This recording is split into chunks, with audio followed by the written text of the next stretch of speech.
Yo les quatrièmes, alors on est sur la ceinture orange, domaine 3, objectif 2. Il s'agit de déterminer une médiane avec de grands effectifs. C'est-à-dire que là, on ne va pas se contenter d'écrire les données les unes à la suite des autres. Il y en a trop, c'est fatigant.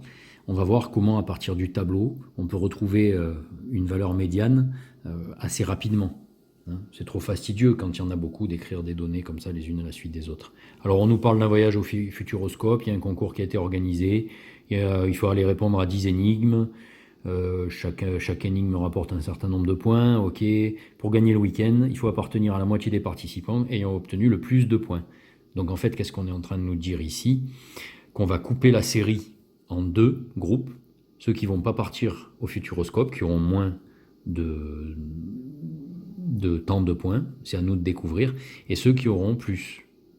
Et ça, c'est typiquement la médiane, qui nous coupe une série en deux parties de même effectif. Voilà. Alors, le score minimum qu'il va falloir réaliser pour ce voyage, c'est justement la médiane. Après, on nous demande l'étendue et en donner une interprétation. Ça, on verra après. Quant à la calculatrice, je vous laisserai vous débrouiller avec votre mode d'emploi. Mais quand on rentre une série dans une calculatrice, c'est-à-dire les données en ligne 1 et les effectifs en ligne 2, eh bien, après, si on sait bien la programmer, elle peut nous donner toutes les moyennes, médianes, étendues, tout ce qu'on veut. Voilà. Alors, les effectifs cumulés croissants. Combien de participants ont eu une note inférieure ou égale à 10 2, ceux qui ont eu 10. Combien de participants ont eu une note inférieure ou égale à 12 les 3, plus les 2 précédents. 5. Donc 2 plus 3, 5. Et puis ainsi de suite. 5 plus 6, 11. 11 plus 10, 21. 21 plus 9, 30. 30 plus 10, 40. 55. 66.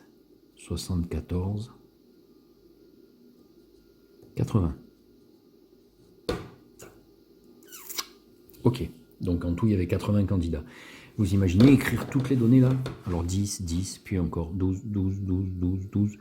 Ouais, je ne me sens pas là. Mais regardez ça. Qu'est-ce qu'il nous indique?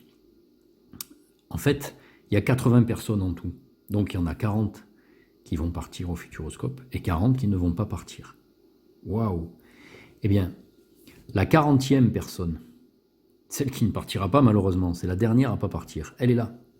Elle est là. En fait, ceux qui ont obtenu 18 points, c'est entre le 31e candidat et le 40e candidat. Quand on range les candidats par ordre croissant de points obtenus. D'accord?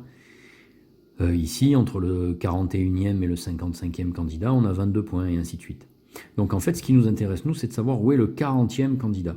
Il a obtenu 18 points. Est-ce qu'on peut partir au Futuroscope en ayant obtenu 18 points? Absolument pas. Donc notre médiane, en fait, elle est entre la 40e personne et la 41e, c'est-à-dire qu'elle est ici entre 18 et 22. Donc mettons 20. La médiane du voyage, c'est 20. Donc nous pourrions, pour répondre à la première question, dire le score minimum qu'il faut réaliser pour profiter de ce voyage est de 20 points, sachant que personne ne l'a réalisé. Mais tous ceux qui ont au-dessus de 20 partent. De la 41e personne à la 80e personne. Voilà.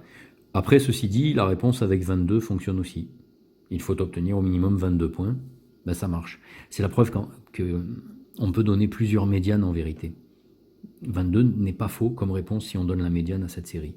Celle qui, par convention, est la plus prisée, c'est 20. La moyenne de 18 et de 22. Le nombre à mi-chemin entre les deux. Mais voilà, on pouvait répondre 22.